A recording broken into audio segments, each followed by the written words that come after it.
Hi, this is Suraj Pancholi and you're watching Expose India.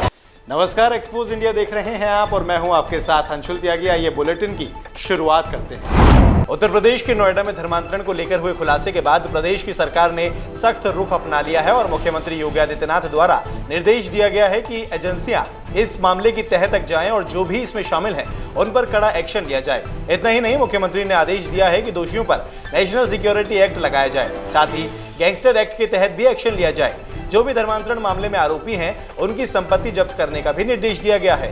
देश ने टीकाकरण का नया रिकॉर्ड बना लिया है और सोमवार से मुफ्त सरकारी टीकाकरण का नया अभियान शुरू हुआ और पहले ही दिन 84,07,664 लोगों को वैक्सीन की डोज लगाई गई।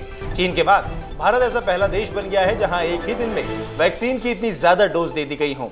टीकाकरण में तमाम राज्यों ने टारगेट से भी बढ़ चढ़कर हासिल किया। मध्य प्रदेश ने 10 लाख डोज का टारगेट रखा था, लेकिन 16 लाख से ज्यादा को टीका लगाने में कामयाबी हासिल कर ली। तो वहीं उत्तर प्रदेश ने 6 लाख का टारगेट रखा था, जिसमें उन्होंने 7 लाख से ज्यादा लोगों को टीका लगा दिया।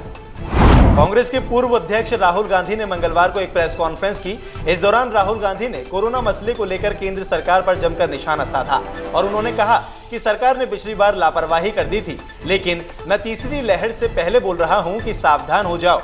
तो वहीं इस मामले पर भाजपा के संबित पात्रा भी सामने आए और उन्होंने राहुल गांधी को जमकर घेरा और प्रियंका, रॉबर्ट वाड्रा सहित सभी से सवाल कर दिया कि क्या आपने वैक्सीन लगवाई। कोरोना के खतरे को देखते हुए इस बार भी अमरनाथ यात्रा को रद्द कर दिया गया है। इस बार अमरनाथ यात्रा प्रतीकात्मक होगी। सभी पारंपरिक रस्में पहले की तरह पूरी की जाएंगी। भक्त ऑनलाइन बाबा बर्फानी के दर्शन कर सकेंगे और आरती भी देख सकेंगे। 28 जनवरी से भोलेनाथ के भक्तों के लिए ऑनलाइन दर्शन की व्यवस्था की गई है। इसके साथ ही बोर्ड ने सुबह और शाम बाबा अमरनाथ की आरती के लिए लाइव टेलीकास्ट का भी प्रबंध किया है। उधर अमरनाथ यात्रा रद्द किए जाने के फैसले पर कुछ संगठन सवाल भी उठा रहे हैं। पंजाब की राजनीति में अंदरूनी कलह जारी है। नवजोत सिंह सिद्धू की बयानबाजी से कैप्टन अमरिंदर सिंह बेहद नाराज हैं। आपसी कलह को सुलझाने के लिए सीएम अमरिंदर पंजाब के कई बड़े नेता के साथ में दिल्ली पहुंचे हैं और खबर यह भी है कि बैठक में आलाकमान से सिद्धू के खिलाफ कार्रवाई करने की मांग भी की गई है। लेकिन जिस तरह से अंदर खाने कलह की खबरें आ रही हैं वो समर्थकों को परेशान कर रही हैं। कश्मीर में एक बार फिर से हलचल बढ़ने लगी है। पीएम की अगुवाई में 24 जून को होने वाली ऑल पार्टी मीटिंग से पहले कश्मीर में गुपकार द्वारा पूर्व केंद्रीय मंत्री फारूक अब्दुल्ला के आवास पर बैठक बुलाई गई। गुपकार नेताओं की मीटिंग के बाद फारूक अब्दुल्ला ने कहा कि हम प्रधानमंत्री द्वारा बुलाई गई बैठक में शामिल होंगे। गुपकार के अन्य नेताओं का कहना है कि उन्हें प्रधानमंत्री और गृह मंत्री के सामने अपनी बात रखने का मौका मिला है। उन्होंने कहा कि हम अपनी आवाम की बात उनके सामने रखेंगे।